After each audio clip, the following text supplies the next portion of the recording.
এই শোনো না, আমাদের অন্ধবিশ্বাস চ্যানেলটি যারা এখনো সাবস্ক্রাইব করেননি প্লিজ সাবস্ক্রাইব করে দাও। আর অল্প কিছু সাবস্ক্রাইবার হলে 1,00,000 পরিবার হবে। সবাই প্লিজ সাবস্ক্রাইব এবং বেশি বেশি শেয়ার করে দাও প্লিজ। আমি তোর হয়ে তিজার বাবা মায়ের সাথে কথা বলবো, তুই এখন এইসব নিয়ে ভাবিস না। বাহ, তাহলে তো ভালোই হয়। থ্যাঙ্কস হিসেবে আমায় চিজ বার্গার খাওয়ালেই হবে, বেশি কিছু করতে হবে না। আদ্র থমকে গিয়ে মুচকি হাসল। উড়নচণ্ডী কখনো শোধরাবে না। হঠাৎ ঝড়ো হাওয়া বইতে শুরু করলো। কালো মেঘে ঢেকে গেল গোধূলির আবির মাখা আকাশ। আদ্রের ওপর থেকে উঠে দাঁড়িয়ে দুদিকে দুহাত বাড়িয়ে আকাশের পানে চেয়ে চোখ বন্ধ করল নুভা। নিজের খুশিটা প্রকৃতির সঙ্গে ভাগাভাগি করে নেওয়া যাক। গায়ের জ্যাকেট খুলে হাফ হাত আর টি শার্ট টেনে নিল আদ্র। অতঃপর সেই ভয়ঙ্কর বাতাসের মাঝে রেলিংয়ে ঘেঁষে দাঁড়িয়ে গল্প চালিয়ে গেল দুজনায়। ঈদের পূর্বে শেষ ক্লাস করতে ভার্সিটি এসেছে আদ্র, সাথে করে টেনে হিচড়ে নুভাকেও এনেছে। প্রণতা আগে ভাগে ক্যাম্পাসে উপস্থিত। আদ্র নুভাকে মাঠে নামিয়ে দিয়ে বাইক পার্ক করতে গেল। নুভা আলস্য ভঙ্গিতে হাই তুলে প্রণতার দিকে এগিয়ে এলো, হাত উঁচিয়ে বলল, ইয়ো, কি খবর আফা? খপ করে নুভার মুখ চেপে ধরল প্রণতা। নুভা বার কয়েক চোখের পলক ফেলে ড্যাব ড্যাব করে তাকালো প্রণতার দিকে। প্রণতা ওকে ইশারায় চুপ থাকতে বলে মুখ থেকে হাত সরালো। নুভার কাছে ঘেঁষে ফিসফিস করে বলল, দোস্ত, একটু আগে আশান তিজা একসাথে ক্যাম্পাস থেকে বেরিয়ে গেল। ওরা আমায় দেখেনি, দুজনে পাশাপাশি কয়েক ইঞ্চি গ্যাপ রেখে বাইকে করে চলে গেছে। নুভা একই ভঙ্গিতে কণ্ঠ খাদে নামিয়ে বলল, এই কথা তুই ফিসফিস করে বলছিস কেন? জানিস না বে, দেয়ালেরও কান আছে। যদি এই কথা কারো কানে যায় তখন কি হবে ভাবতে পারছিস? তা বুঝলাম, তবে খোলা ক্যাম্পাসে তুই খেয়াল দেখলি কই? দুজনে পিছে ফিরে তাকালো। আদ্র নুভার ঠিক পেছনে এসে দাঁড়িয়েছে। এই পর্যায়ে রেগে গেল প্রণতা। এই ভাই বোনের উল্টাপাল্টা প্রশ্ন শুনলে সুস্থ ব্যক্তির নামের পাশে মানসিক রোগের নেমপ্লেট জুড়ে নিবে। আদ্র প্রণতার উদ্দেশ্যে বলে, জানিস কোথায় গেছে ওরা? তা আমি কি করে বলবো? আমায় জানিয়ে গেছে বুঝি। প্রণতা ভ্রু কোচকাল। নুভা মুখে চুইংগাম পুড়ে কণ্ঠে সন্ধিয়ান সুর টেনে বলল, আমি জানতাম আশার নাই ওই থুত্থুরিরে ফাঁসাইয়া গেছে। এই কয়দিনে ওর হাব ভাব দেখেই বুঝে গেছি। আদ্র চকচক অক্ষিতে নুভার পানে চেয়ে বলল, ওয়াও, দারুণ তো, এত বুদ্ধি তোর। তোকে 14 ডিসেম্বর বুদ্ধিজীবী দিবসে মেরে ফেলা হয়নি কেন বুঝলাম না। তোর ওই মোটা মাথায় এমন তীক্ষ্ণ প্রশ্নের আনসার মিলবে না। যাই হোক, আগে ওই দুটোকে খুঁজতে হবে। আশানের খবর বড় আব্বু শুনলে নির্ঘাত অ্যাকশনে নামবে। 2 মিনিটের জন্য বাইক পার্ক করে গিয়েছিলাম, এসে দেখি অতিমাত্রায় বুদ্ধির জোরে আমার উড়নচণ্ডীর মাথা হতে ব্রেন বেরিয়ে যাচ্ছে। তুমি রহমত দান করো মাবুদ। আপনারা থামবেন নাকি আমি একাই যাব? প্রণতার কথা শুনে সাথে সাথে ওর একটা হাত চেপে ধরে নুভা নাটকীয় ভঙ্গিতে বলল, আমি থাকতে তুমি একা যাবে? তা কি করে হয় বেবস? অনেক আগে আশানের ফোনে একটা জিপিএস ট্র্যাকার লাগিয়েছিলাম, এখন সেটা কাজে লাগবে। চলো যান, একসাথে যাই। নুভার হাত ঝাড়া মেরে সরিয়ে আদ্রের পেছনে লুকালো প্রণতা। আদ্র তো হেসে গড়াগড়ি খাচ্ছে। নুভা ঠোঁট উল্টে বাচ্চাদের মতো ফেস করে তাকাতেই প্রণতা হাত উঁচিয়ে বলল, চড়িয়ে দাঁতের পাটিগুলো গুঁড়ো করে দেব। আর দাও, তুমি হাসি থামাও। নির্লজ্জ মেয়েগুলো হা করে তাকিয়ে আছে, চোখ দিয়ে গিলে খাচ্ছে তোমায়। আদ্র চোখ ঘুরিয়ে আশেপাশে তাকালো। সত্যি ছেলে মেয়েরা এমনভাবে তাকিয়ে আছে যেন কখনো দেখেনি ওকে। অনেকের নজর বেশ বিশ্রীও বটে, বিশেষ করে মেয়েগুলোর। নুভা পাশে থাকলে মুখে হাসি নিয়েই ঘোরে আদ্র। সেই হাসি আজ এতগুলো মেয়েদের প্রকাশ্যে এসে পড়ল। আদ্র ওদেরকে এড়িয়ে গেল, উপেক্ষা করলো ওদের দৃষ্টি। আচানক নুভা জোর গলায় চেঁচিয়ে বলল, কেঁপে হাঁ করে তাকিয়ে আছিস কেন তোরা?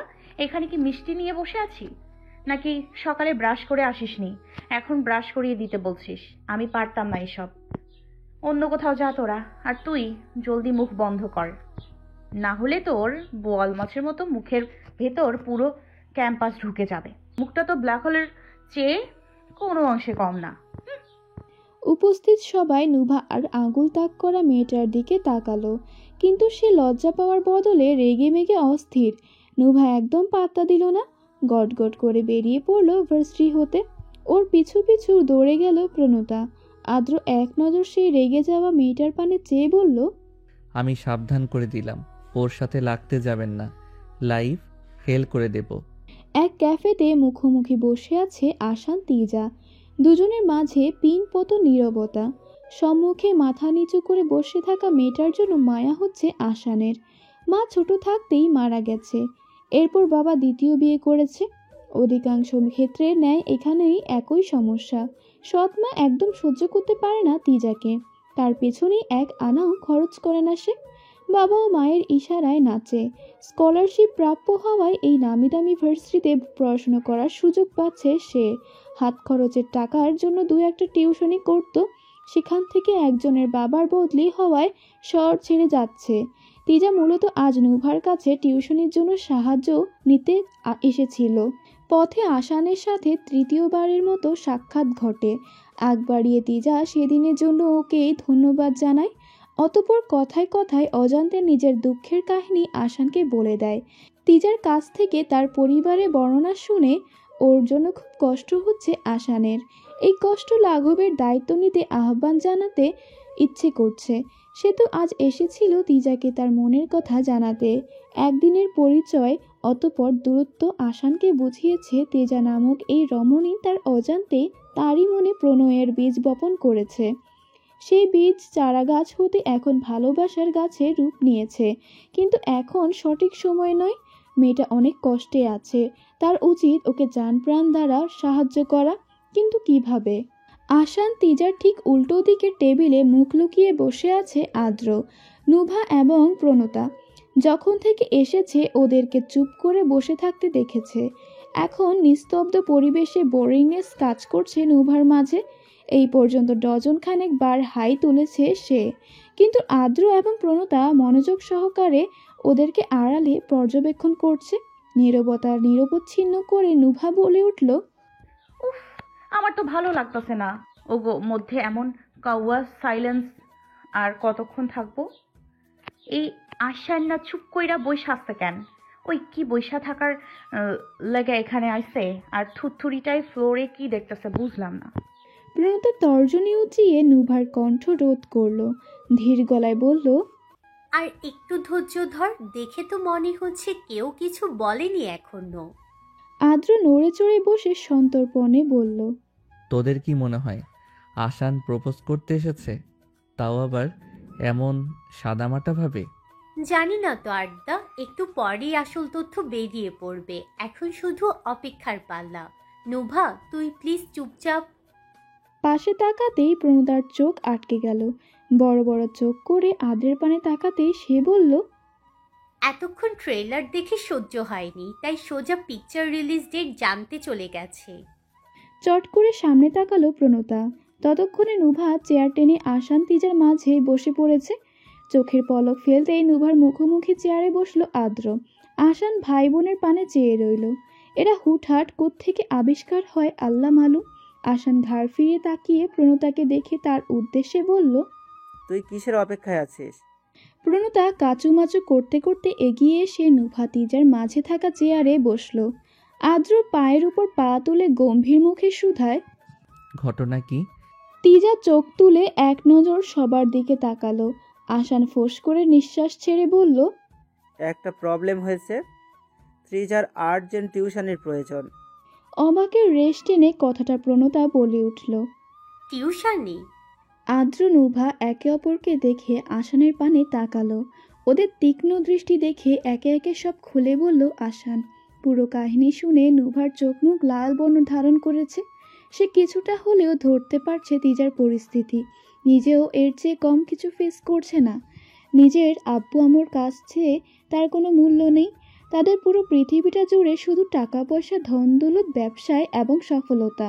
দুজনার ঋষতার একমাত্র চিহ্নের যে অস্তিত্ব আছে সেটা বোধহয় তারা এখনও উপলব্ধি করতে পারেনি।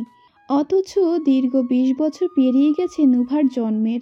আদ্র নুভার রাগটা আঁচ করতে পেরে ওয়েটারকে বলে খাবার অর্ডার করলো।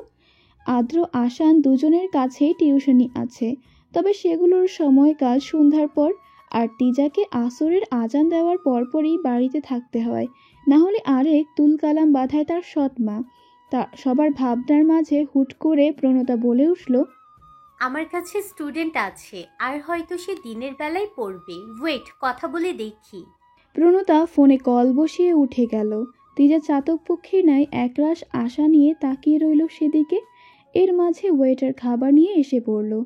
আদ্র নুভার রাগ ভাঙাতে ওকে চিজ বার্গার তুলে দিল। নুভা এক নজর আদ্রের পানে চেয়ে বড় এক কামড় বসালো বার্গারে। তিজাকে খাবার বাড়িয়ে কোল্ড কফিতে সিপ বসালো আদ্র। আসান টেনশনে একের পর এক ফ্রেঞ্চ ফ্রাই গপাগপ মুখে ঠুসছে। কিছুক্ষণ বাদে গোমরা মুখ করে ফিরে এলো প্রণতা। চেয়ার টেনে মাথা নত করে বসলো সে। তিজা ফাঁকা ঢোক গিলে বলল, কাজ হয়নি তাই না? জানতাম হবে না। বছরের এই সময় কেই বা নিবে টিউশনি? আমার অন্য কোনো উপায় বের করতে হবে। তবুও থ্যাঙ্কস প্রণতা, সাহায্য করার জন্য। আমি কি একবারও বলেছি কাজ হয়নি? চৌকিতে তাকালো তিজা। প্রণতা আর চোখে তাকিয়ে আছে। আসানও বেশ উৎসাহিত হয়ে তাকিয়ে আছে। তিজা আমতা আমতা করে বলল, মানে? ফিক করে হেসে দিল প্রণতা। আদ্রের ঠোঁটের কোণে মুচকি হাসি। তিজা চোখ ঘুরিয়ে দেখতেই নজর আটকে গেল। আসান ঠোঁট চেপে হাসি থামানোর চেষ্টায় আছে। নুভা গ্লাসের কোল্ড ড্রিঙ্কস শেষ করে মুখে আহ শব্দ উচ্চারণ করে বলল, প্রাণব কি একবারও বলেছে সে পারেনি? সে কি নিজেকে ব্যর্থ প্রমাণ করতে চেয়েছে? নুভার কথার ধরন শব্দে শুনে হেসে উঠল আদ্র প্রণতা। তিজা কিছুটা দ্বিধায় পড়ে গেল। এই হাসির অর্থ সে জানে না।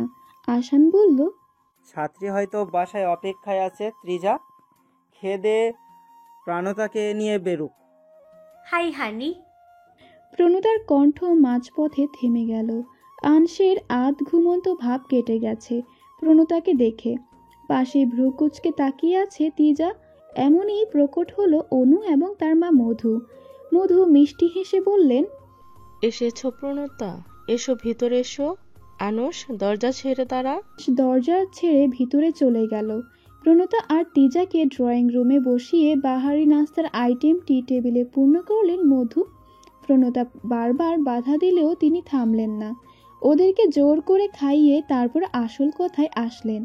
প্রণতা শান্ত কণ্ঠে বলল, পুরো কাহিনী তো শুনলে। তোমার বিকেলের দিকে পড়ানোর জন্য টিচার দরকার, আমি নিয়ে এলাম। ওর 3 বছরের টিউশনের এক্সপিরিয়েন্স আছে। অনু আর তিজা কিছুটা সেম ন্যাচারেরই, নর্ম, ভদ্র, চুপচাপ যাকে বলে। দুজনের মধ্যে আন্ডারস্ট্যান্ডিং ভালো হবে, কি বলো তুমি? মধু চায়ের কাপ টেবিলে রেখে বললেন, আমার আপত্তি নেই গো, তিজাকে আমার পছন্দ হয়েছে। অনু, তোর চলবে? অনু ভদ্রভাবে মাথা নাড়ালো। তার মুখে হাসি দেখেই বোঝা যাচ্ছে বেশ খুশি হয়েছে। বেতন ঠিক করার কথা উঠতেই প্রণতা স্পেস দিয়ে অনুকে নিয়ে চলে গেল। তিজা বার কয়েক থাকতে বললেও সে শোনেনি। অনুর রুমের বারান্দায় এসে দাঁড়ালো প্রণতা। পাশের এসে অনুও দাঁড়ায়। মেয়েটা এবার 9-এ উঠেছে। অপরিচিতদের সামনে শান্ত হলেও বাস্তবে বেশ চঞ্চল সে। তিজাও তো এমনই। প্রথম সাক্ষাৎ হলো ওয়াশরুমে। মেয়েটাকে দেখলে মনে হতো সে ভয়ে আছে, তবে থাকারই কথা। প্রথম দিন সেও নুভাকে মারামারি করতে দেখেছে। সেই সাংঘাতিক ঘটনা স্বচক্ষে দেখলে যে কোনো সুস্থ মানুষ নুভাকে ভয় পাবে।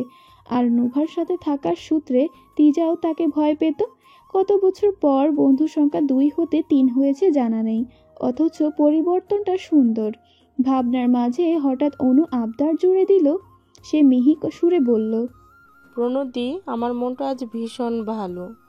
এই মুড জমজমাট করার জন্য কিছু তো একটা গাও না। এখন প্রণতা ভ্রু কুচকে তাকায়। অনু ঠোঁট উল্টে ওপর নিচ হ্যাঁ বোধক মাথা নাড়ায়। কেন যেন অনুর মাঝে নুভার এক ঝলক দেখতে পেল প্রণতা। নুভাও ও আবদার জুড়ে এভাবে ঠোঁট উল্টায়, তবে শুধু তার কাছে। অনুর পানে চেয়ে থাকতেই দৃশ্যপটে নুভার সঙ্গে কাটানো ছোটবেলার স্মৃতি ভেসে উঠল। মেয়েটা কি একা একা থাকতো, সে একাকিত্ব হতে কি সুন্দরভাবে ওদের বন্ধুত্ব হলো। সেই বন্ধুত্বে কখনো ফাটল ধরল না। চোখের পলকে একত্রে কাটিয়ে ফেলল এতগুলো বছর। প্রণতা ঠোঁট প্রসারিত করে সম্মতিসূচক হাসল। মৃদু নিঃশ্বাস নিয়ে শূন্যে তাকিয়ে গাইল সে। হাওয়া কেন আজ হয়েছে মাতাল, কানে কানে বলে আজ যত সুখ ভরে দেব আজ তোরিয়া চলে। মন যেন আজ মেলেছে ডানা, উড়েছে আকাশে, আমি বদলে গেছি এক পলকে। এলো যে এলো খুশির লগন, এলো যে এলো খুশির লগন, আসবে সে তাই লাজে রাঙা মন, আসবে সে তাই লাজে রাঙা মন। মধু এবং অনু হতে বিদায় নিয়ে তিজাকে নিয়ে লিফটে চড়ল প্রণতা। বাড়িতে নুভা আসান অপেক্ষা করছে। লিফটের দরজা বন্ধ হতে দৌড়ে ভাইয়ের কক্ষে প্রবেশ করে অনু। আংশ আয়নার সামনে দাঁড়িয়ে তৈরি হচ্ছে। অনু বলল, দা ভাই কথা দিয়েছ আসার সময় ফুচকা নিয়ে আসবে, কথা যাতে ভঙ্গ না হয়। হবে না, ফোন দে। অনু কামিজের আড়াল হতে ফোন বের করে আংশের হাতে দিল। আংশ ফোন নিয়ে বেরিয়ে গেল বাড়ির বাহিরে। সিঁড়ি ভেঙে নিচে নামতেই জানালা দিয়ে দেখলো পাশের বিল্ডিংয়ে ঢুকছে প্রণতা আর তিজা। আংশ ফোনের ভয়েস অন করলো। প্রণতার গাওয়া গান ভেসে এলো কর্ণকুহুরে। আপাতত চালাকির জোরে কণ্ঠটুকু জোগাড় করেছে সে। কোরবানির হাটের সম্মুখে বড়সড় সাইজের একটা ট্রাক দাঁড় করানো। সেটার সাথে হেলান দিয়ে দাঁড়িয়ে আছে নুভা। ট্রাকটা গরু নিয়ে যাওয়ার জন্যই আনা হয়েছে। ঘুমাচ্ছিল বলে নুভাকে রেখে রিয়াজ আদ্র আসানকে নিয়ে গরু কিনতে চলে এসেছেন। তবে নুভাও কম যায় না। সে আদ্রের বাইক ছুটিয়ে চলে এসেছে হাটে। ট্রাক ড্রাইভার নুভার উদ্দেশ্যে কোমল কণ্ঠে বললেন, হেনে অনেক গরম মা, তুই ট্রাকের ভিতরে গিয়ে বহ। নুভার ওনাকে একটা টিস্যু বাড়িয়ে দিয়ে বলল, আমি ভেতরেই বসেছিলাম, তারপর বড় আব্বু কল করে বলল সে আসতেছে আমায় নিতে, এর জন্য বের হলাম। ড্রাইভার টিস্যু নিতে না চাইলে নুভা জোর করে ওনার হাতে টিস্যু ধরিয়ে দিল। হঠাৎ নিজের নামে অন্য কারো কণ্ঠের ডাক কানে এলো। নুভা সজাগ দৃষ্টিতে এদিক ওদিক তাকালো। ওই তো শ্যামবর্ণের এক ছেলে হাত নাড়াচ্ছে। এই বান্দা আবার কে? কোত্থেকে উড়ে এসে হাজির হলো? নুভা ভ্রু কুচকায়। সাথেই বিশাল আকৃতির একটা কালো গরু নিয়ে এগিয়ে আসছে ডজন খানেক ছেলে। নুভার মুখোমুখি দাঁড়িয়ে ছেলেটা হাসি মুখে জিজ্ঞেস করলো, কেমন আছো নোভা? নুভা কপালে অসংখ্য ভাঁজ ফেলে বলল, এতক্ষণ এক্সাইটেড ছিলাম, এখন কিউরিয়াস আছি। তুই কে? প্রশ্নটা শুনে বেশ অবাক হলো ছেলেটা। মুখে প্রকাশ না করলেও তার চোখের মনি দেখে ব্যাপারটা ধরতে পেরেছে নুভা। ছেলেটা ঢোক গিলে গলা ভিজিয়ে বলল, আমায় চিনতে পারোনি? আমি শুভ, একই ডিপার্টমেন্টের, একই ক্লাসে তো আমরা। সেই দিন যে তোমায় এসেও লিখিয়ে পাঠালাম, আমি সেই। মাথায় খানিকটা জোর দিতেই চোখ দুটো ছোট ছোট করে তাকায় নুভা। শুভ মুচকি হাসলো এটা ভেবে যে নুভা হয়তো এইবার তাকে চিনতে পেরেছে। তবে তার আশায় নিরাশাজনক বার্তা প্রেরণ করলো নুভা। ঠিক মনে নাই তুই কে, বাট যেহেতু আমরা ক্লাসমেট, আবার তুই এসেও দিয়েছিলি, তো আমায় তুই করে বলবি। তুমি ডাক আমার ভাল লাগে না, বোঝাতে পেরেছি? সৌজন্যমূলক মুচকি হাসলো শুভ। চারপাশে চোখ বুলিয়ে নুভাকে ফের বলল, তুমি তুই হাটে কি করছিস? হাটে মানুষ কি করতে আসে? নুভা সন্ধিয়ান নজরে তাকালো। শুভ ভরকে গেল, তবে নিজেকে সামলে নিয়ে বলল, কোরবানির পশু কিনতে। আমিও তাই করতে এসেছি। এই কালু, তোর? শুভ মৃদু মাথা ঝাঁকালো। নুভা এগিয়ে এসে গরুটার মাথায় হাত বুলিয়ে দিল। পরম আবেশে ডাগর ডাগর চোখ দুটো বন্ধ করলো গরুটা। শুভ এক নজর তাকিয়ে আছে নুভার দিকে। মেয়েটা বাহির থেকে কাঠ হলেও ভেতরে ভীষণ নম্র। নুভা সম্পূর্ণ ঘুরে শুভকে বলল, টেনে হিচড়ে নিয়ে যাস না, যত্নে রাখিস। কয়েক কদম পিছিয়ে বিদায় জানালো নুভা। রিয়াজকে দেখতে পেয়ে এগিয়ে গেল সে। শুভ রিয়াজকে দেখেই চিনতে পারল উনি আদ্রের বাবা। কিন্তু নুভার সাথে ওনার কি কাজ? রিয়াজ নুভাকে সঙ্গে নিয়ে ফের হাটে প্রবেশ করলেন। কিছু দূর হেঁটে যেতেই এক কোণে একটা লাল মহিষের পাশে আদ্র আসানকে দেখে অকারণে খুব হাসি পেল নুভার। নিজেকে যথাসম্ভব সামলে রিয়াজের উদ্দেশ্যে নুভা বলল, বড় আব্বু, এখানে মহিষ কয়টা বলো তো? নুভার কণ্ঠ শুনে রিয়াজ ওর কথার আসল অর্থ বুঝলেন। তিনিও মজার ছলে বললেন, 3টাই, তবে ভিন্ন প্রজাপতির। ওষ্ঠ বাঁকিয়ে হাসল নুভা। হুট করে আদ্রের নজর আটকে গেল নুভার পানে। ঢেলে ঢালা নীল টপস, জিন্স, গলায় কালো স্কার্ফ, অর্থাৎ সব সময়ের মতো লুক। অথচ আদ্রের চোখে এই যেন এক আলাদা নুভা, যেন প্রতিদিন নতুন করে জন্ম নেয় সে। আসানের চেঁচানোর সুরে ধ্যান ভাঙল আদ্রের। আসান ভ্রু নাচিয়ে নুভার উদ্দেশ্যে বলল, তোকে না বাড়িতে রেখে এলাম, এসেছিস যখন গাড়িতে থাকবি। এখানে এমন সংরূপে দাঁড়িয়ে আছিস কেন? তোদের টেস্ট সম্পর্কে আমার ধারণা আছে রে ভাই, বাট অ্যাটলিস্ট মহিষটা তো দেখে শুনে ভালো কিনতে হবে, তাই না?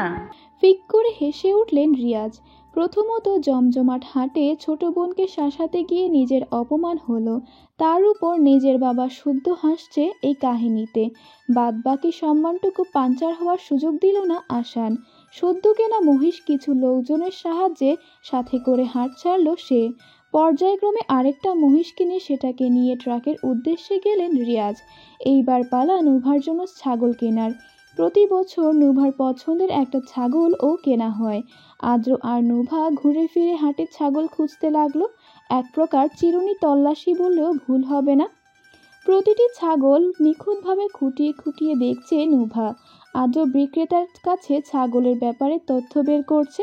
সমস্যা এখানেও, যে ছাগল আদ্র পছন্দ করে সেটা নুভার মন মতন হয় না, আবার যেটা নুভার পছন্দ হয় সেটা আদ্রের ভালো লাগে না। অন্যদিকে বাপ বেটা দুই মহিষ নিয়ে ফিরে গেছে বাড়িতে। ভিড়ের মধ্যে নুভাকে আগলে দ্রুততার সহিত পা চালিয়ে আদ্র বলল, এভাবে চলতে থাকলে এই বছর আর ছাগল কেনা হবে না। ভেড়া নিবি? আমি ছাগলই নিব, তুই দরকার পড়লে বিয়ে করে নে ভেড়াকে। 2 খান মহিষ কিনা হয়ে গেল, কিন্তু তোর নাক ছিটকানির জন্য ছাগল কেনা হলো না। এটা হাটওয়ালাগো ব্যর্থতা, ওরা আমার মতো কাস্টমার হাতছাড়া করছে, কিন্তু তুই চাইলেই তো আমায় ছাগল দিতে পারিস। আদ্র পাশ ফিরে তাকায় নুভার পানে। নুভা একটা শয়তানি হাসি দিয়ে বলল, আল্লাহর নামে তোকেই কুরবান করে দেব, ভালো হবে না আদ্রসন। ক্ষিপ্ত হলেও নুভার মুখে নিজের পুরো নাম শুনে মোমের ন্যায় গলে গেল আদ্র। ধক করে উঠল হৃদয়। আদ্রের হতভম্ব মার্কা মুখভঙ্গি দেখে প্রশ্নবিদ্ধ নয়নে তাকালো নুভা। শান্ত কণ্ঠে বলল, কি হলো? অশান্ত মনকে সামলে আদ্র বলল, কই কিছু না তো। আদ্রের মতিগতি দেখে ঠোঁটের কোণে হাসি ফুটে উঠল নুভার। আদ্র মুগ্ধ দৃষ্টিতে এক ধ্যানে তাকিয়ে আছে। হাতের বন্ধন দৃঢ় করে তার উড়নচণ্ডীকে আগলে ফের হাঁটতে লাগলো। ওদের অজান্তে দূর হতে ক্যামেরা দ্বারা ওদের ছবি তুলে নিল এক লোক। মাস্কের আড়ালে তার বিদঘুটে হাসিটা আড়াল হয়ে গেল। আকাশে মস্ত বড় শুভ্র থালায় ন্যায় চাঁদ উঠেছে। মসজিদের মাইকে এলাকায় বাসিন্দাদের ঈদের অগ্রিম শুভেচ্ছা জানানো হয়েছে। 8-10টা বাড়ির মতো ওরহান ভিলায়ও মেহেদি দিতে বসেছে নারীরা। নাজনীন ওরহানের কড়া নির্দেশ, ঈদে অবশ্যই বাড়ির মেয়েদের হাতে মেহেদি রাঙা থাকতে হবে। তবে নুভার বেলায় জোর খাটান না তিনি। সন্ধ্যার মাঝে সংসারের যাবতীয় কাজ শেষ করে শাশুড়ির হাতে মেহেদি লাগাতে বসেছেন পায়েল। লিভিং রুমের অন্যদিকটায় ইলিয়াস ওরহান এবং রিয়াজ কালকের সকল আয়োজনের পরিকল্পনা করছেন। তখন ফোন হাতে লিভিং রুমে প্রবেশ করলো আদ্র। স্ক্রিন হতে ঢের মনোযোগ সরিয়ে আশেপাশে চোখ বুলালো সে। এখন তো এখানেই থাকার কথা, কোথায় নুভা? আদ্রের অস্থির নজর দেখেও উপেক্ষা করলেন পায়েল। মা হলেও সে আদ্রের ব্যাপারে নাক গলাতে আসেন না। বিষয়টা আদ্রের নির্দেশনা মোতাবেক তিনি পালন করেন। অবশ্য আসান আর নুভার সব কাজ তারই করে দিতে হয়। আবার দাদা দাদি ভুলেও নাতি নাতনিদের ব্যক্তিগত ব্যাপারে হস্তক্ষেপ করবেন না। শত হলেও তারাই তো শিখিয়েছেন নিজের প্রাইভেসি কিভাবে রক্ষা করতে হয়। আদ্র গলা উঁচিয়ে বলল, নুভ কই? নোভা মেবি রুমে। রিয়াজ মুখ খুললেন, তবে কথা সম্পূর্ণ করার প্রয়োজন পড়ল না। দ্রুত পায়ে বেরিয়ে পড়ল আদ্র। ছেলের যাওয়ার পানে চেয়ে রইলেন রিয়াজ। আদ্রের মাঝে কি চলে আজ করা কষ্টকর। সদ্য বেক করা কেক ওভেন হতে বের করে ঘ্রাণ নিল নুভা। আসানের লোভাতুর নজর তাকিয়ে আছে কেকের পানে। নুভা ওর চাহনি খেয়াল করতেই ধমকে ওঠে, এই গাধার বাচ্চা ছাগল, এভাবে তাকিয়ে থাকলে কি কেক ডেকোরেট করা হয়ে যাবে? জলদি ক্রিমগুলো এগিয়ে দে। আসান সদ্বিদ ফিরে জিনিসগুলো এগিয়ে দিল ডেকোরেট করার জন্য। নুভা ধৈর্য সহকারে সযত্নে ক্রিম দ্বারা কাজ শুরু করলো, কিন্তু সেই সবর বেশিক্ষণ টিকল না। আসানের দিকে তাকিয়ে বাজখাই কণ্ঠে বলল, তুই না বললি কোন কেকের ডিজাইন আছে? এখন সেটা আমায় না দেখিয়ে হাবলার মতো দাঁড়িয়ে আছিস কেন? ওই তেরিকি, ভুলেই গেছি। বিয়ের দিন কবুল বলতেও ভুলে যাস? আসান দাঁত কেলিয়ে ফোন হাতে নিল। ইউটিউব ঘেটে একটা ভিডিও প্লে করে নুভার দিকে এগিয়ে দিল। নুভা স্ক্রিনের দিকে তাকিয়ে দেখল ছোট একটা জিলাপির প্যাচ গোল গোল করছে। মুখ থেকে বিরক্তি সূচক ছ্যা শব্দ করল নুভা। আসান চট করে বলল, জানিস নেটওয়ার্ক লোড হয়ে গেছে কেন? কেন? নুভা ভ্রু কুঁচকে তাকিয়ে আছে। আসান ঠোঁট প্রসারিত করে হেসে বলল, ইতালিয়ান ডিজাইন, বিদেশ থেকে আসছে তো তাই দেরি হচ্ছে। বলেই আসান এমনভাবে হাসতে লাগলো যেন বছরের সেরা জোকসটা বলেছে সে। এবার সত্যিকারেই সহ্যের বাঁধ ভেঙে গেল নুভার। হঠাৎ হাসির মাঝে নুভাকে দেখে চুপসে গেল আসান। সিঁড়ি ভেঙে নেমে এলো আদ্র। খাবার ঘরে পা রাখতে ঠুসঠাস ধ্বনিতে পরপর 3টে শব্দ এলো তার কর্ণকুহুরে। কিচেন হতে বেরিয়ে এলো আসান। 2 হাতে মাথার তালু ধরে চোখ মুখ কুঁচকে আছে সে। অকারণেও ওর গায়ের হাত তুলে না নুভা। নির্ঘাত নুভাকে রাগিয়েছে। আসান পাশ কাটিয়ে চলে যেতেই আদ্র ধীর পায়ে এগিয়ে উকি দিল কিচেনের ভেতর। বেশ মনোযোগ দিয়ে কেক সাজাচ্ছে নুভা। যাকে একটা লেবু কাটতে দেওয়া হয়নি সে আজ কেক বানাচ্ছে। বিষয়টা খটকা লাগলো আদ্রের। সে এগিয়ে এসে নুভার পাশে দাঁড়িয়ে শান্ত কণ্ঠে শুধায়, এটা কেন বানাচ্ছিস? নুভা কেকে টপিং সাজিয়ে বলল, হঠাৎ খেতে মন চাইলো। আদ্র প্যান্টের পকেটে হাত ঢুকিয়ে বলল, কষ্ট করে বানানোর কি দরকার ছিল? আমায় বললেই পারতি, কিনে আনতাম। চটে গেল নুভা। ভয়ঙ্কর রেগে গিয়ে ফুঁসতে ফুঁসতে বলল, তোর সাহস কি করে হয় এসব বলার? তুই বলিস মাথায় গোবর ভর্তি আমার। আবে, তোর মাথায় কোন সোনার খনি রাখা, যার ভারে তুই শব্দ ভাণ্ডারের ঝুড়ি মাথা থেকে বের করে টয়লেটে ফ্লাশ করেছিস? একে তো এত কষ্ট করে কেকটা বানিয়েছে, কই একটু প্রশংসা করবি তা না, তুই বাহির থেকে কিনে আনার কথা বলছিস মূর্খ। নুভাকে রেগে যেতে দেখে ভীষণ তৃপ্তিবোধ হলো আদ্রের। তবে প্রকাশ্যে আনল না। আরও খেপাতে চোখ মুখ শক্ত করে আদ্র বলল, চুপচাপ, বেশি কথা বললে তোর কেক চটকে ফেলবো একদম। নুভাকে ক্রিমের টিউবটা রেখে কুর্তি স্লিভস কোনোই অবধি ভাঁজ করতে করতে বলল, একবার হাত লাগিয়ে দে, একবার হাত লাগিয়ে দেখ, কলিজা টেনে ছিঁড়ে ফেলবো। কত কষ্ট করে কেকটা বানিয়েছি আর তুই কিনা এসেছিস চটকে দিতে? এত বড় দুঃসাহস! নোভ, তুই স্লিপ তুলছিস কেন? আমি তো ফান করছিলাম। চেঁচিয়ে উঠে ঢোক গেল আদ্র। নুভা হাতা ঠিক করে ঘাড় কাত করতে কট করে একটা শব্দ হলো। এই হাতে এখন 2-1 ঘা বসিয়ে দিলে ব্যথায় ওষুধ নিতে হবে। আদ্র সতর্ক ভঙ্গিতে বলল, খবরদার নোভ, আজ চাঁদ রাত, কিল ঘুষি লাথি চড় থাপ্পড় কিছু ইউজ করবি না। নুভা ধীরে ধীরে এগোচ্ছে। আদ্র 1 পা 2 পা করে পিছিয়ে যাচ্ছে। আজ রক্ষে নেই। নুভা ছাড় দিবে না। তাড়াতাড়ি কিছু ভাবতে হবে, নয়তো আঘাত পাওয়া স্থানে মালিশ মাখার শক্তি অবধি থাকবে না। পেছাতে পেছাতে কেবিনেটে ঘেঁষে ঠেকল আদ্র। নুভা খানিকটা দূরত্বে থেমে গেল। ফোঁস করে শ্বাস ছাড়তেই ঠাস করে ডান পাশে হতে বিকট শব্দ হলো। আদ্র চোখ মেরে দেখল ক্যাবিনেটের উপরের দ্বারে পা ঠেকিয়ে রেখেছে নুভা। প্রায় আদ্রের চোয়াল সমান পা উঁচিয়েছে। আদ্র চোখ বন্ধ করল।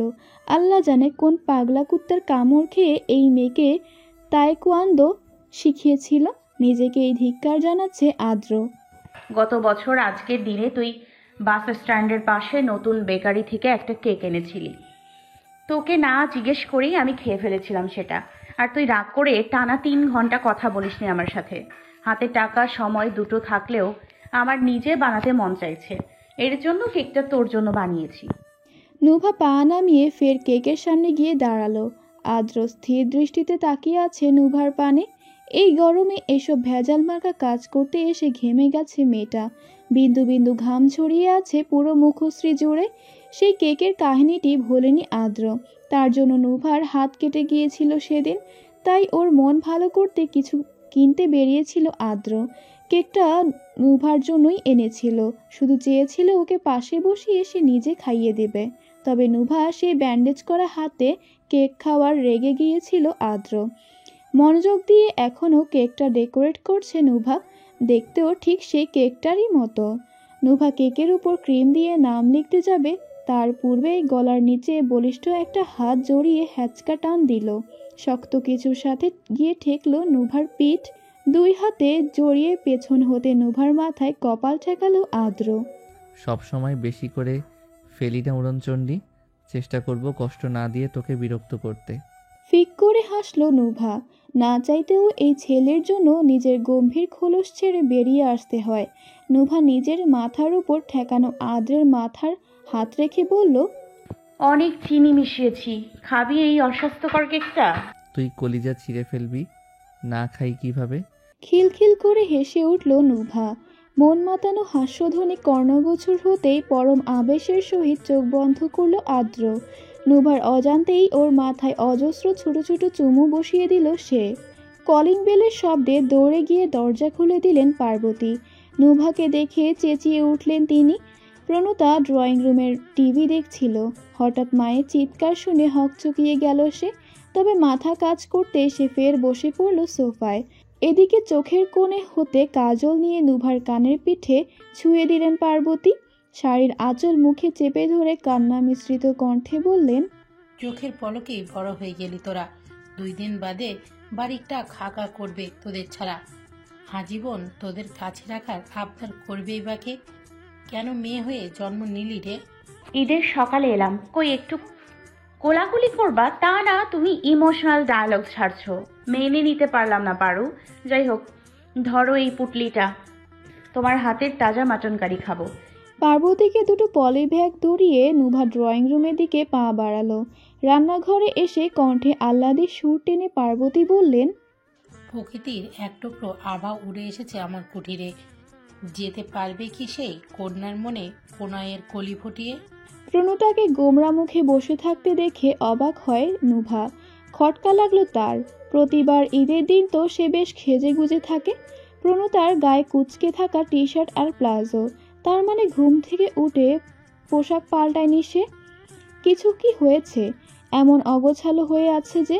নুভা আগ বাড়িয়ে জিজ্ঞাসা করলো, কি হয়েছে জান? মুখটা সিনচানের মতো বাঁকিয়ে রেখেছো কেন? ঈদ মোবারক বলবে না? প্রণতা আর চোখে নুভার পানে চাইল। তেমনি নজর আটকে গেল তার। স্কারলেট রঙা গাউন পরেছে নুভা, ওড়না গলায় পেঁচিয়ে পেছনে ফেলে দেওয়া, মাথার উপরিভাগের দুপাশে ফ্রেঞ্চ বেন্ড করে পেছনের চুল খোলা, 2 কানের লতি খালি রেখে উপরের ফোরের বড় বড় সাদা পাথরের টপ দুটো চকচক করছে। মুখে কৃত্রিম মেকআপের ছিটে ফোটাও নেই। এই পোশাক, কানের টপ আর চুল বাঁধতে যে কত খড়কুটো পুড়িয়েছে সেই হিসেব পায়েল বাদে কেউ দিতে পারবে না। প্রণতা মুগ্ধ দৃষ্টিতে তাকিয়ে আছে। বলা হয় কোনো সুন্দরী মেয়ে তার চেয়ে অধিক সুন্দরী কাউকে সহ্য করতে পারে না। তবে এত বছরে কোনো মেয়েকে নুভার রূপ দেখে হিংসা করতে দেখেনি প্রণতা। মায়ের গলার স্বরে ধ্যান ভাঙল মেয়েটার। পার্বতী নুভার হাতে এক বাটি গোলাপ জামুন ধরিয়ে বললেন, আর বলিস না মা, কি যে কাণ্ড ঘটিয়েছে তোর ওই পাজি বান্ধবী। বাপ মেয়ে কেউই আমার কথা কানে তুলল না। এইবার তুই বোঝা ওকে। ছেলেটা ভালো, আমার তো বেশ পছন্দ হয়েছে। নুভা বড় একটা গোলাপ জামুন একেবারে মুখে পুরে থম মেরে বসে আছে। প্রণতা তাড়াতাড়ি ওর পিঠে হাত বুলাতে লাগলো। নুভাকে স্বাভাবিক করে পানি পান করিয়ে প্রণতা মাকে বলল, এসব কি করছো মা? একে তো আমার বিপি লো করে ফেলেছো, এখন আবার ওকে হার্ট অ্যাটাক করার ফোন দিয়ে আটোনি তো? পার্বতী ছি ছি করলেন। তবে তিনি বলার পূর্বে নুভা তীক্ষ্ণ নজরে তাকিয়ে জিজ্ঞেস করে, দেবাকে মেরে ফেলবে নাকি? এই বয়সে তুমি বিয়ের পিড়িতে বসবে পারো? প্রণতা দীর্ঘশ্বাস ছেড়ে ফের সোফায় বসলো। সে ধরেই নিয়েছিল নুভা একবারে বুঝবে না। তাই হলো বটে। পার্বতী দুহাত জোর গলায় বললেন, হে ঈশ্বর, কি যাতা বলছে এই অবুঝ যুবতী। আমি কেন বিয়ে করতে যাব? পূর্ণতার জন্যই সম্বন্ধ এসেছে। ওই যে পাশের বিল্ডিং এর মধুর ছেলেটা আছে না, পাত্র হিসেবে ছেলেটাকে আমার ভীষণ পছন্দ হয়েছে। এতই যখন ভালো লেগেছে তাহলে আরেকটা মেয়ে দত্তক নিয়ে ওকে তার সাথে বিয়ে দিয়ে দাও। আমি এখন বিয়ে শাদী করব না। এসব নিয়ে আমার সামনে কথা তুলবে না, বলে দিচ্ছি। ধূপধাপ পা ফেলে রুমে গিয়ে ঠাস করে দরজা আটকে দিল প্রণতা। মৃদু কেঁপে উঠলেন পার্বতী। মেয়ে তার কখনো উচ্চস্বরে কথা অবধি বলেনি। সেই মেয়ে আজ তার সিদ্ধান্তে প্রতিবাদ জানাচ্ছে। হাঁসফাঁস করছে তার হৃদয়। এখন উপায় হচ্ছে নুভা। গোটা পৃথিবী একমাত্র সেই পারবে প্রণতাকে রাজি করাতে। কিন্তু বিয়ের ব্যাপারে তো নুভাও আগ্রহী নয়। সে যদি বেঁকে বসে। পার্বতী নুভার পানে চাইলেন। ভীষণ সামলে নিতে খুব হিমশিম খেতে হয়েছে মেয়েটাকে। চোখ মুখ লাল হয়ে গেছে তার। এইবার গোলাপ জামুনে এক কামড় বসিয়ে নুভা শান্ত কণ্ঠে বলল, হানিফ ছেলেকে তুমি চেনো কয়দিন গো পারো? তোমার ছেলেটাকে যতই ভালো লাগুক, ছেলেটা তোমার মেয়েকে যতই ভালোবাসুক, কিছু যায় আসে না। You can't marry a guy you just met. প্রথম দেখায় পছন্দ হওয়াকে প্রাধান্য দেওয়া উচিত না। প্রাণকে সময় সুযোগ দাও। ছেলেটা সম্পর্কে আরো জানুক, বাকিটা না হয় আমি এগিয়ে দেব, কথা দিলাম। পার্বতী যেন আশার আলো খুঁজে পেলেন। নুভার পাশ ঘেঁষে বসে ওর গালে মাথায় আদরে ভঙ্গিতে হাত বুলিয়ে দিয়ে বললেন, মা, শুধু তুই পারবি পূর্ণতাকে বোঝাতে। সময় যত মন চাই নিক, ওরা দুজন একে অপরকে চিনুক বুঝুক, আপত্তি নেই আমার। তবে উত্তর যাতে হ্যাঁই হয়, এতটুকু চেষ্টা করবি। ওদেরটা জানি না, তবে তুমি যে হানির সাথে ভাবটা একটা দৃঢ় সম্পর্কের রূপান্তর করতে চাইছো তা আমি বুঝতে পেরেছি। তুমি কিন্তু গীত গেয়েও হানিকে ইমপ্রেস করতে পারো। কোন গীত?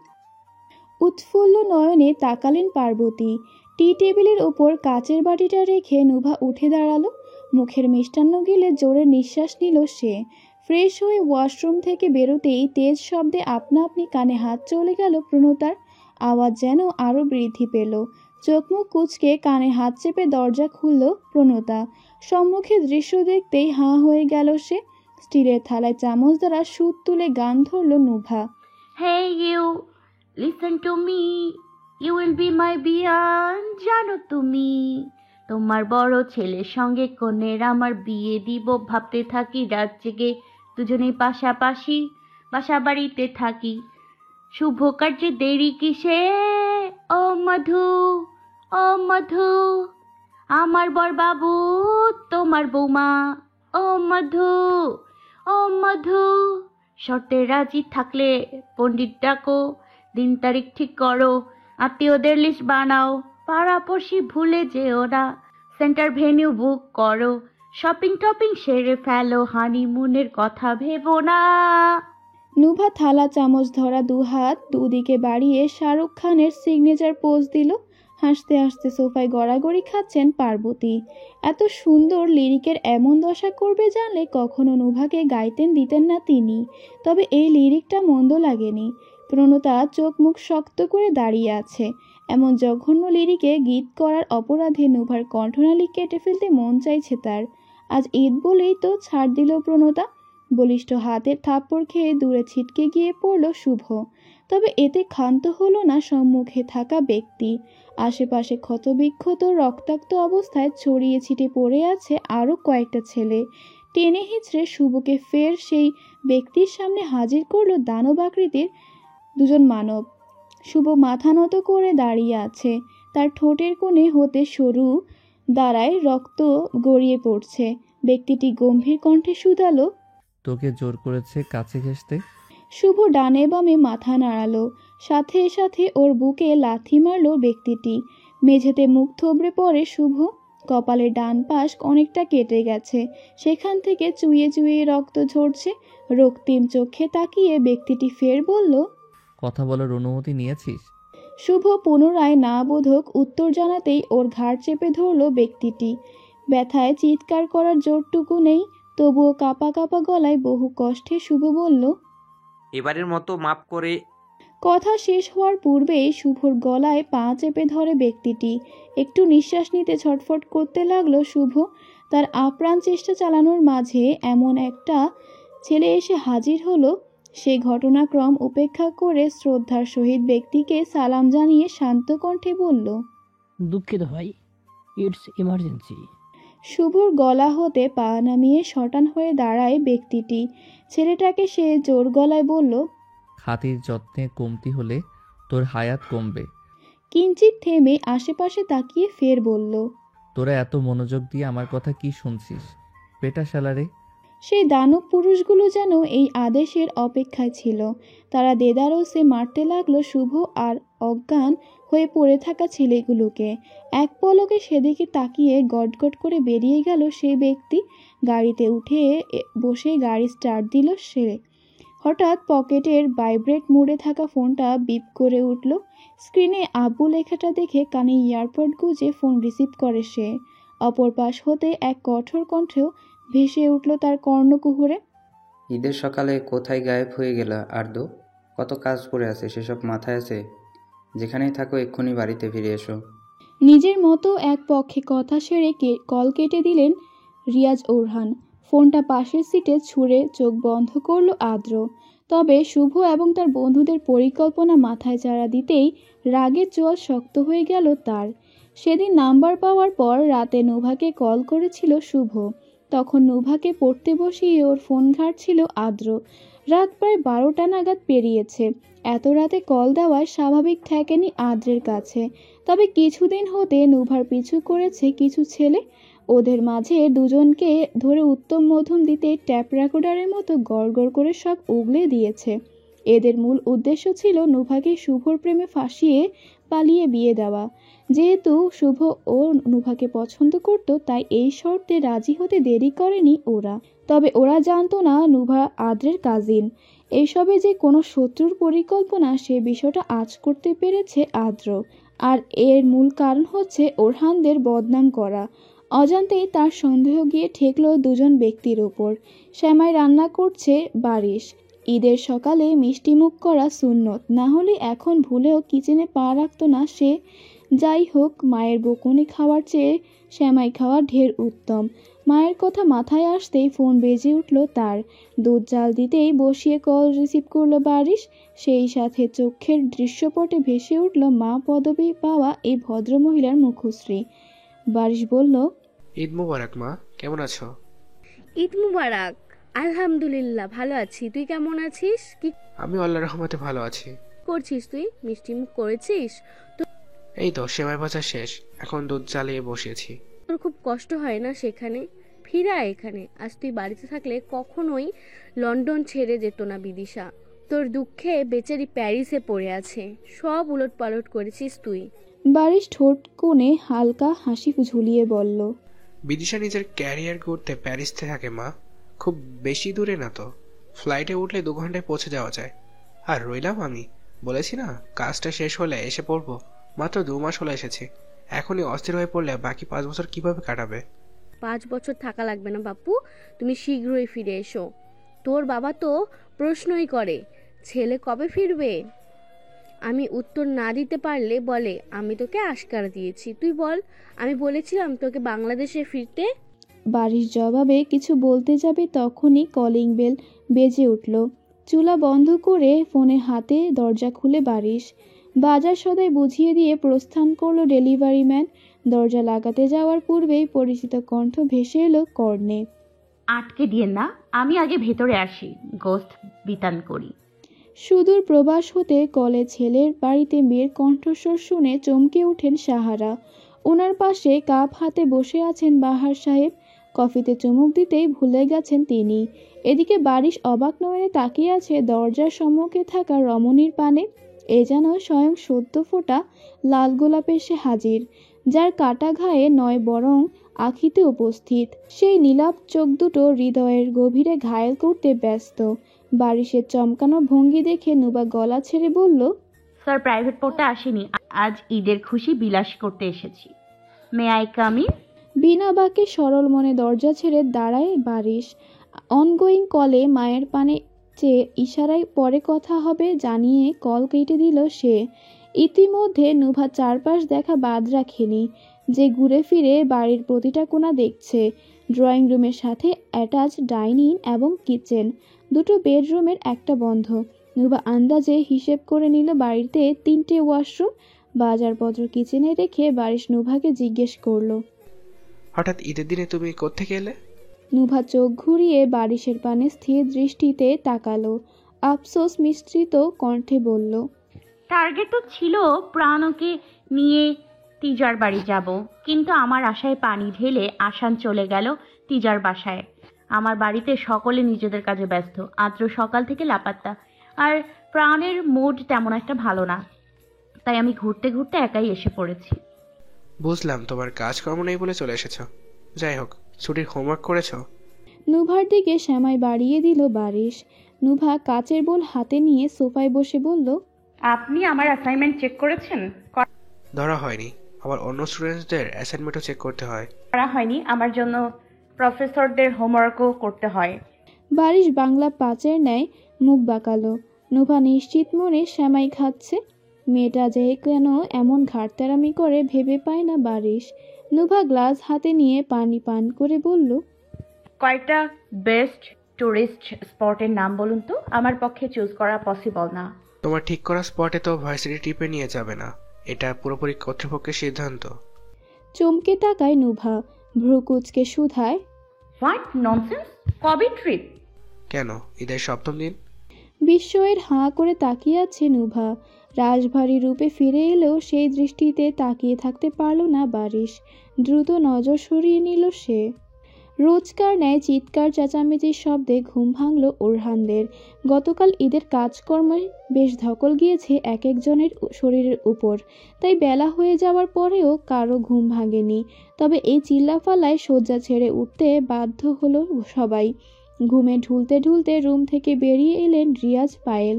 করিডোরে রেলিং ঘেঁষে দাঁড়িয়ে হাই তুলছেন ইলিয়াস ওরহান। তার পাশে ঘুমে ঝিমোচ্ছেন নাজনীন ওরহান। আসানের ঘুম বোধহয় এখনো ভাঙেনি। ভাঙলেও যে উঠে আসবে তা কারো অজানা নয়। ঘুম জড়ানো চোখ দুটো খুলে পিটপিট করে চাইতেই বিস্ময়ে হাঁ হয়ে গেলেন পায়েল। রিয়াজ যেন আকাশ হতে পড়েছেন। তবে বৃদ্ধ ওরহান দম্পতির মাঝে ভাবান্তর ঘটেনি।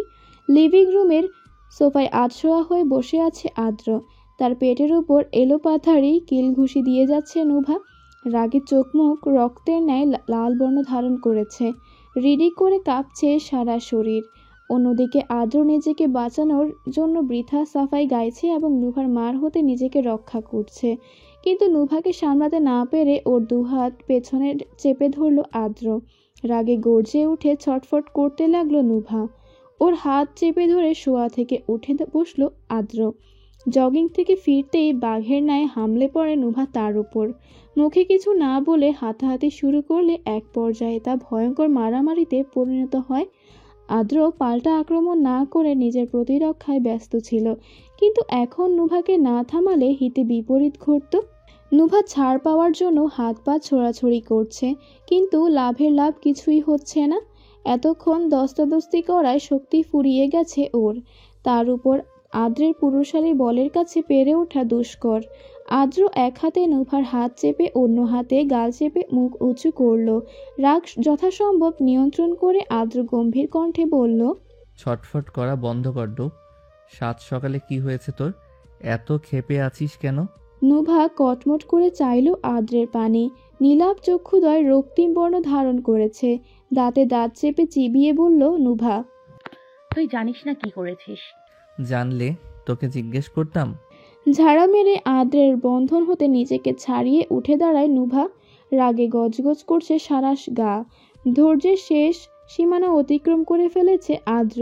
ধরফরিয়ে সিঁড়ি ভেঙে নামলেন পায়েল, রিয়াজ। তাদের পিছু পিছু এলেন বৃদ্ধ ওরহান দম্পতি। রিয়াজ আদুরে কণ্ঠে শুধালো, নোভা, মামনি কি হয়েছে? এত রেগে আছিস কেন? আর্দ্র কিছু করেছে? আদ্র বেজায় বিরক্ত হলো।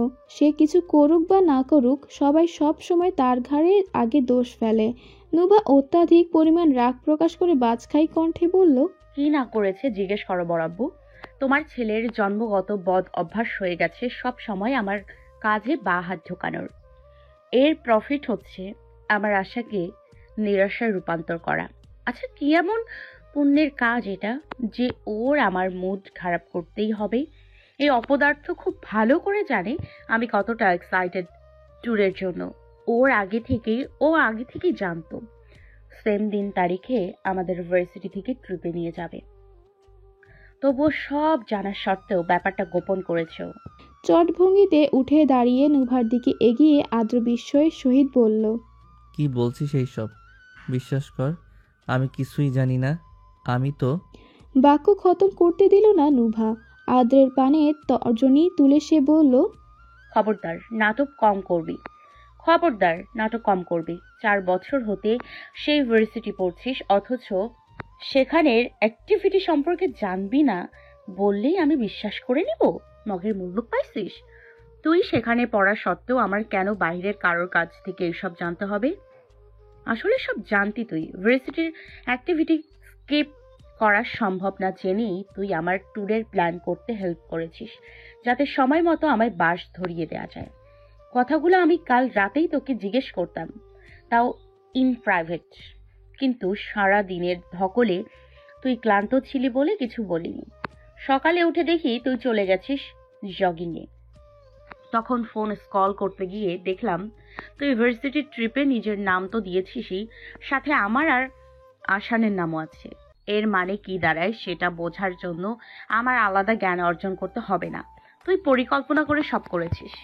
উপস্থিত সকলে হতবাক। সবকিছু আদ্রের মাথার উপর দিয়ে যাচ্ছে।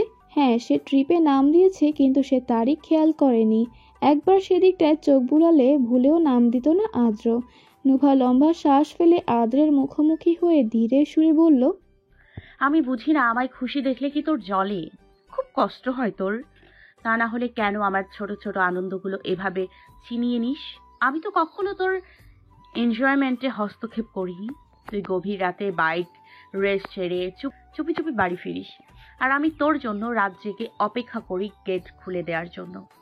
2-1 বার ধরা খাওয়ার পর সব দোষ আমার কাঁধে নিয়েছি, যাতে তোর বকা খেতে না হয়। পুরো মাস তোর হাত খরচের টাকা আমার পেছনে গেলেও মাস শেষে কিভাবে তোর কাছে টাকা থাকে? আমি আমার টাকাগুলো তোর ওয়ালেটে রেখে দিই। এই যে তোর টি শার্টগুলো পরি, এমন তো না যে আমি ছিঁড়ে খুঁড়ে ফেলছি। দিন শেষে ধুয়ে মুছে আয়রন করে আগের জায়গায় রেখে দিই। হল রুমের ডিজাইনার ভয়েসটা যে ভেঙে ফেলেছিস সেটা কাউকে বলিনি। নিজ উদ্যোগে একই দেখতে ভার্স জোগাড় করেছি, যাতে আমার গত 6 মাসের সেভিংস চলে গেছে। ওই দিনও কোন মেয়ে বাড়িতে এসেছিল তোকে খুঁজতে, ওকে শাসিয়ে বলেছি আগামীতে যেন সেই তোর খোঁজ না করে।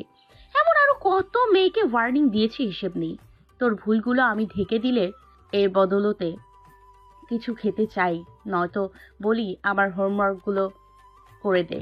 তেমন আহামরি কিছু তো করি না। প্রিন্সেস ডায়ানার একটা কথা ছিল, আমি যাকে ভালোবেসেছি সে বাদে সারা বিশ্ব আমায় ভালোবেসেছে। কিছুটা একইভাবে আমি সব সময় তোর পক্ষে থাকা সত্ত্বেও তুই আমার বিপক্ষে। একদমে কথাগুলো বলে ধূপধাপ পা ফেলে উপরে চলে যায় নুভা। অসহায় দৃষ্টিতে ওর যাওয়ার পানে চেয়ে রইল আদ্র। এত না বলা অভিযোগ তুলে রেখেছে তার উড়নচণ্ডী, আর সে কি এসবে সম্পর্কে অবগত নয়? বাকরুদ্ধ সে, অনুশোচনায় খুঁড়ে খাচ্ছে ভেতরটা। সব দোষ নিজের কাঁধে তুলেও স্বস্তি পাচ্ছে না আদ্র। একটা বা তারিখ দেখে নিলে নুভা এতটা কষ্ট পেত না। যদি সম্ভব হতো নুভার অভিমান ভাঙাতে দেরি করতো না আদ্র। তবে এখন কিছু কি করা যায়? জুম অ্যাপ অনলাইনে মিটিংয়ের আয়োজন করেছেন প্রিন্সিপাল আজাদি। এর মূল কারণ হচ্ছে ভার্সিটি ট্রিপের স্পট চেঞ্জ করা। বাকি সব প্রফেসরের মাঝে বারিশও উপস্থিত রয়েছে। হঠাৎ প্রিন্সিপাল স্যারের সিদ্ধান্ত বদলে নেওয়ার কারণ কিছুটা আঁচ করতে পেরেছে সে। তবে পুরোপুরি সিউরিটি এলো জনাব তৌসিফের প্রশ্নে। তিনি ভ্রুদয় কুঁচকে জিজ্ঞেস করলেন, স্যার, সব তো পরিকল্পনা মোতাবেক চলছিল, এমনকি স্টুডেন্টরাও এতে দ্বিমত পোষণ করেনি, তাহলে হঠাৎ স্পট চেঞ্জ করার কারণ কি? প্রিন্সিপাল আজাদি গোফে হাত বুলিয়ে বললেন, আমাদের কিছু করার নেই, সভাপতির নির্দেশ এটা। আর তিনি বলেছেন ট্রিপ 3 দিনের পরিবর্তে 7 দিনের করতে। স্যারের পেছনে কোনো বিশেষ কারণ? বারিশের পানে পূর্ণ দৃষ্টি মেলে তাকায় আজাদি। তিনি ফস করে নিঃশ্বাস ছেড়ে বলেন, এই ভার্সিটির ভিলিয়ান স্টুডেন্ট আর্দ্রশান অরহান, সে এবার নিজের আপন ছোট ভাই আশান অরহান এবং চাচাতো বোন ইনোভা অরহানকে এই ভার্সিটিতে অ্যাডমিশন করিয়েছে। অর্থাৎ বর্তমানে সাবেক রাজনীতিবিদ এবং সমাজ কল্যাণবিদ জনাব ইলিয়াস অরহানের 3 জন নাতি নাতনি আমাদের ভার্সিটিতে পড়ছে। কিন্তু এদের মাঝে প্রবলেম হচ্ছে তার নাতনি ইনোভা অরহান, যে সম্প্রতি স্টুডেন্টদের কাজ হতে সাভেজ রক্ষা পেয়েছে। এই মেয়ের ক্ষমতা এতটাই যে চেয়ারম্যানের ছেলেকে মেরে হাত পা ভেঙে হসপিটালে পাঠানো সত্ত্বেও চেয়ারম্যান মুখে টু শব্দ অবধি বের করেনি। এমনকি তিনি নাকি নিজে গিয়ে মেয়েটার কাছে মাপ চেয়ে এসেছেন ছেলের হয়ে। যাই হোক, ট্রিপের সকল কাজ এখন সভাপতি সামলাবেন। আমাদের শুধু স্টুডেন্টদের সুনির্দিষ্ট দিন তারিখ জানিয়ে দেবে প্রফেসর তৌসিফ। প্রফেসর তৌসিফ চকিত ভঙ্গিতে তাকালেন। প্রিন্সিপাল আজাদি সতর্ক সুরে বললেন, ট্রিপের এই 7 দিনে আপনার একটা বিশেষ দায়িত্ব, উভয়ে অরহান ভাইদের প্রতি নজর রাখা। প্রফেসর বারিশ, আপনি ইনোভার দিকে খেয়াল রাখবেন। আশা করছি আপনারা নিজেদের মিশনে সফল হবেন। প্রফেসর তৌসিফ সম্মতি জানালেন, তবে বারিশের ধ্যান অন্যদিকে।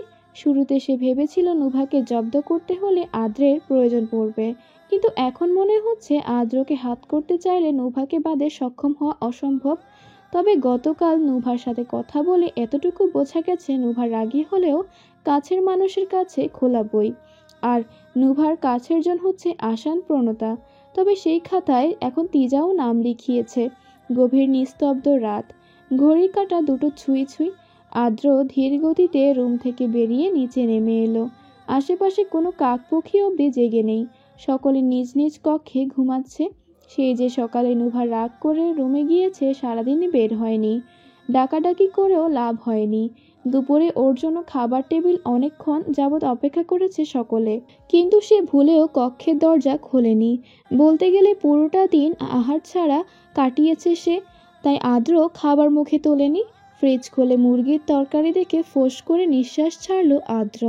রান দুটো অবহেলিত বস্তুর ন্যায় পড়ে আছে বাটিতে, অথচ এ রান নিয়েই কাড়াকাড়ি লাগে আদ্র নুভার। আজ পর্যন্ত বাড়িতে রান্না করা প্রতিটি মুরগির একটা রান আদ্র অন্যটা নুভার পাতে দেওয়া হয়েছে, না হলে তুলকালাম বাঁধিয়ে ফেলবে ওরা। আদ্র ফ্রিজ থেকে তরকারির বাটি হাতে নিয়ে ওভেনে রেখে টাইমার সেট করে। অতঃপর নিজের বিখ্যাত রেসিপি অনুসরণ করে এক বল গরম পাস্তা বানিয়ে হাঁপ ছেড়ে বাঁচল আদ্র। রান্না করা তার জন্য বাঁ হাতের খেলা, কিন্তু এখন বড় যুদ্ধ হচ্ছে নুভাকে এই পাস্তা খাওয়ানো। এক হাতে পাস্তা নিয়ে নুভার রুমের দিকে পা বাড়ালো আদ্র। দরজা নক করতে গিয়েও করল না। নিজ কক্ষে গিয়ে বারান্দা টপকে নুভার বারান্দায় গেল সে। যেমনটা ভেবেছিল তেমনটাই। নুভা সদর দরজা আটকে রাখলেও বারান্দার দরজা ভিজিয়ে রেখেছে। আদ্র পাস্তার বল হাতে সন্তর্পণে পা ফেলে রুমে প্রবেশ করলো। এই মাঝরাতে বেডে উপরি হয়ে শুয়ে ফোন কল করছে নুভা। এটা তো হওয়ারই ছিল। বেচারির ক্ষুধার্ত অবস্থায় নিদ্রাবিহীন রাত কাটে। দরজার দিকে মুখে করে থাকায় আদ্রকে খেয়াল করেনি নুভা। আদ্র বেড সাইডে টেবিলে পাস্তা রেখে নুভার পায়ের কাছে ফ্লোরে হাঁটু গেড়ে বসলো। মৃদু স্বরে ডেকে বলল, নুভ। সাড়া দিল না নুভা। এমন একটা ভাব যেন ও আদ্রের উপস্থিতি টের পায়নি। সে আপন মনে ফোনে ব্যস্ত। আদ্র ফের ডাকতেই ঘাড় ফিরিয়ে তাকায় নুভা। ভ্রু কুচকে শান্ত কণ্ঠে শুধায়, কি? মুহূর্তেই আদ্রের চোখ মুখ চকচক করে উঠল, যেন খানিকটা আলো করে এক ফালি আশা উকি দিয়েছে। নিজেকে সামলে আদ্র অনুতপ্ত বোধ প্রকাশ করে বলল, ট্রাস্ট মি নুভ, আমি সত্যি জানতাম না যে দুটো ট্রিপ সেম তারিখে। আই নো আমার উচিত ছিল চেক করা, কিন্তু সরি রে। তুই প্লিজ আর না খেয়ে থাকিস না। দেখ, তোর জন্য পাস্তা রান্না করে এনেছি, উঠে আয়, আমি খাইয়ে দেই। আদ্র আদুরে ভঙ্গিতে নুভাকে কাছে ডাকলো। নুভা স্থির দৃষ্টিতে ওর পানে চেয়ে গম্ভীর মুখে বলল, আমার ক্ষুধা লাগেনি, তুই যা। প্রচণ্ড রকম ক্ষুধা থাকা সত্ত্বেও মিথ্যা বলতে হলো নিজের জেদকে প্রাধান্য দেওয়ায়। ফের ফোনে ব্যস্ত হয়ে পড়ল নুভা। এই মেয়ে ভালো মুডেও সরল জবাব দেয় না। এখন রাগের মাথায় কী ভাবছে বলা বাহুল্য। বাধ্য হয়ে আদ্র বল হাতে নিয়ে বিছানায় উঠে বসলো। হ্যাচকা টান দিয়ে নুভাকে শোয়া থেকে উঠিয়ে ওর হাতের ফোন ছোঁয়া মেরে নিয়ে নিল। উজবুক দৃষ্টিতে তাকিয়ে যেই কিছু বলতে যাবে তার পূর্বে চামচ ভর্তি পাস্তা নুভার মুখে পুরে দিল আদ্র। রাগে বুঁদ হয়ে তাকিয়ে আছে নুভা। মুখের পাস্তা ফেলে দিতে চাইলেও আদ্রের অসাধারণ রান্নার স্বাদের কাছে হার মেনে নিল মেয়েটা। সারাদিন বাদে খাবার খাওয়ায় স্বাদ যেন দ্বিগুণ বেড়ে গেছে। বেশ তৃপ্তি সহকারে পাস্তাটুকু খেয়ে আর চোখে আদ্রের পানে তাকালো নুভা। আদ্র ঠোঁটের কোণে মনোমুগ্ধকর হাসি রেখে চেয়ে আছে। ফের রেগে নুভা বলল, এমন ভেটকি মাছের মতো ভ্যাটকাচ্ছিস কেন? নিশ্চয়ই গরুর বদলে হাঁসের গোস্ত খেয়েছিস। ওষ্ঠের হাসি প্রসারিত হয়ে গেল আদ্রের। নুভা বিরক্তিকর নজরে তাকিয়ে আছে। এর মাঝে আদ্র ওকে খাইয়ে দিচ্ছে। আপাতত আহারকে বেশি গুরুত্ব দিল নুভা।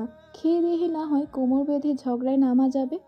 তুই চেয়েছিলি আমি, তুই আসান, প্রণতা, তিজা গিয়ে ট্যুর দিয়ে আসি। সেটা পসিবল না হলেও প্রবলেম নাই তো। আমি দাদুকে বলে তোর পছন্দ মতো জায়গা ঠিক করেছি। আর টাইমও 3 দিনের বদলে 7 দিন করেছি। এখন না হয় পুরো ভার্সিটি শুদ্ধ যাবে ট্রিপে, কি বলিস? নুভা চুপ যায়। বলার মতো কথা খুঁজে পাচ্ছে না সে। আগের মাথায় সকালে আদ্রকে বলা কথাগুলো মাথা চাড়া দিচ্ছে। হঠাৎ এত ডিপ্রেসড হয়ে পড়লো কেন ও? তাহলে কি কোনো বিপদ ঘটছে? আপাতত এ বিষয়ে ঘাটাঘাটি না করা উত্তম। ট্রিপের ব্যাপারে নুভার কাছে হতে নীরবে নিভৃতে সম্মতি পেয়ে স্বস্তির নিঃশ্বাস ছাড়ল আদ্র। অরুণচণ্ডী যে এখন মনে মনে নিজেই গিল্টি ফিল করবে, যেটা বুঝতে বেশি বেগ পেতে হলো না আদ্রের। চামচ ভর্তি পাস্তা বাড়িয়ে দিতেই ওর হাত খপ করে ধরে নুভা। খাবার চিবিয়ে খেয়ে বলল, নিয়মিত ভালোবাসার গল্প শুনতে এবং পড়তে আমাদের অন্ধবিশ্বাস চ্যানেলটি সাবস্ক্রাইব করে পাশে থাকা বেল আইকনটি ক্লিক করুন। ধন্যবাদ সবাইকে।